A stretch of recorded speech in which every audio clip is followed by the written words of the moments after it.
નમસ્કાર મિત્રો, સ્વાગત છે તમારું વિડીયોમાં। તમે જોઈ રહ્યા છો દેશ, દુનિયા અને ગુજરાતના તાજા સમાચાર। અમદાવાદ વડોદરા એક્સપ્રેસ વે પર બોલેરો વાન વચ્ચે ગોઝારો અકસ્માત, બંને વાહનો સળગ્યા, વાન ડ્રાઈવર ભડથું બન્યો। વડોદરાની દીપક નાઇટ રાઇડ સાથે 47 લાખની ઠગાઈ, જર્મન કંપનીના નામે નકલી ઈમેલથી છેતરપિંડી કરાઈ। વડોદરામાં ભુવાનગરી બનેલી સંસ્કાર નગરીમાં કારેલી બાગ ચેપી રોગના દવાખાના પાસે વધુ એક ભૂવો પડ્યો। વડોદરામાં 2 વ્યાજખોરો દ્વારા બિલ ગામના યુવક પાસેથી રૂપિયા 1 લાખના સામે રૂપિયા 1.11 લાખથી વધુ વ્યાજની વસૂલાત કર્યાની ફરિયાદ નોંધાવાઈ। ગુજરાત સરકારે નર્મદાની નહેરોમાં વહેલું પાણી છોડવાનો લીધો નિર્ણય। ખરીફ પાકની તૈયારી કરતા ખેડૂતોને 11 જૂનથી લાભ મળશે। જામનગરની મહિલાનો ફોટો યુટ્યુબ પર એડિટ કરી બદનામ કરતો વિડીયો વાયરલ કરનાર શખ્સ સામે પોલીસ ફરિયાદ નોંધાવાઈ। સુરતમાં છેલ્લા 5 વર્ષમાં 28 અધિકારી અને કર્મચારી એસીબીના હાથે ઝડપાયા, છતાં ભ્રષ્ટાચારનો ખેલ યથાવત રહ્યો।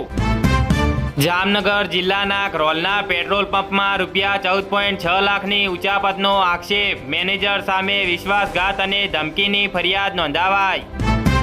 સાબરકાંઠામાં હિંમતનગરના હાથરોલ નજીક કાર અને રિક્ષા વચ્ચે ગમખ્વાર અકસ્માત, 3 મુસાફરોના મોત થયા। જામનગર જિલ્લામાં પ્રોહિબિશન એક્ટ હેઠળ 6 ગુનાઓ નોંધાયા, વિવિધ સ્થળોએથી વિદેશી દારૂ જપ્ત, 6ની અટકાયત કરાઈ। જામનગરના 7 રસ્તા સર્કલ વિસ્તારમાં ટ્રાફિક પોલીસની વિશેષ ડ્રાઈવ, ટ્રાફિક નિયમોનો ભંગ કરનાર વાહન ચાલકો પાસેથી દંડ વસૂલાયો। જામનગરના સેતાવાડ વિસ્તારમાં દાયકાઓ પુરાણું પીપળાનું વૃક્ષ ભારે પવન સાથે ધરાશાયી થતા સમગ્ર વિસ્તારમાં દોડધામ મચી। વડોદરામાં અપ ટુ ડેટ મહિલાએ જ્વેલર શોરૂમમાંથી દાગીના શેરવી મોઢામાં મૂકી દીધા, માનસિક અસ્વસ્થ હોવાથી છોડી દીધી।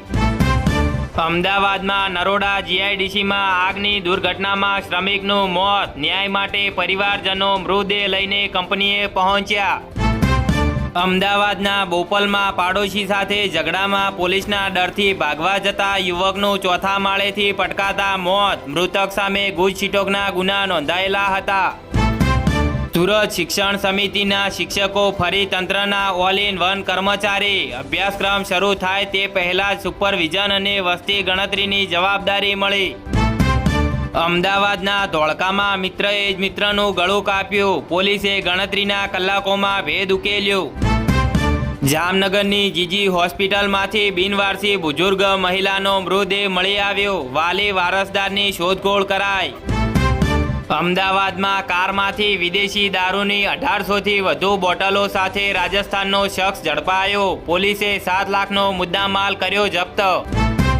વડોદરામાં જૂનો પ્રેમી પાછો જોઈતો હોય તો ભુવાજી કામ કરી આપશે તેમ કહી યુવતી પાસે રોકડ દાગીના ખંખેર્યા।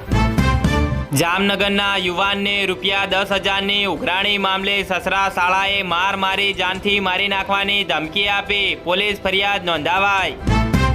જામનગર પાલિકાની નવી સ્ટેન્ડિંગ કમિટી 12 સભ્યોની પ્રથમ બેઠક 11મીએ મળશે। જામનગરમાં જામજોધપુર તાલુકાના અમરાપર ગામમાં જમીન વિવાદમાં 3 મહિલાઓ પર હુમલો, 4 સામે ગુનો નોંધાયો। જામનગરમાં લાલપુર નજીક આરીખાણા પાસે સ્કોર્પિયો કારની અડફેટે બુજુર્ગનું મોત, પુત્રની ફરિયાદ પરથી ગુનો નોંધાયો। જામનગર શહેરમાં ફાયર સેફટી ચેકિંગ દરમિયાન 3 વ્યવસાયિક એકમોને સીલ કરાયા। રાજકોટના હીરાસર એરપોર્ટ પર વિમાનના ટેક ઓફ દરમિયાન બર્ડ હિટ, એર ઇન્ડિયાની ફ્લાઇટનું ઇમરજન્સી લેન્ડિંગ કરાયું। છોટા ઉદેપુરમાં પાવી જેતપુરના સુસ્કાલ ગામ નજીક ટ્રક અને ટ્રેક્ટર વચ્ચે ગમખ્વાર અકસ્માત, 30 વર્ષીય યુવકનું મોત થયું। મમતા બેનર્જીએ સત્તા ગુમાવતા તૃણમૂલમાં ડખા, પાર્ટી 3 ભાગમાં વહેંચાઈ ગઈ। અમદાવાદના સરખેજમાં લગ્નના માત્ર 3 મહિનામાં પતિએ પત્નીનું ગળું કાપી કરી હત્યા, આરોપીની ધરપકડ કરાઈ। ગુજરાતથી મહારાષ્ટ્ર જતો પરિવાર કાળનો કોળિયો બન્યો, અમલનેર ધુલે રોડ પર ટ્રિપલ અકસ્માતમાં કુલ 6ના મોત થયા। કોંગ્રેસમાં એક સાંધે ત્યાં 13 તૂટે જેવી સ્થિતિ, કર્ણાટકના નારાજ મંત્રીઓ ફરી દિલ્હી દરબારમાં પહોંચ્યા। પશુ પ્રેમીઓ સાવધાન, ઘોડો ગાજર ખવડાવતા માલિકનો હાથનો અંગૂઠો ચાવી ગયો, બાદમાં સફળ સર્જરી કરાઈ.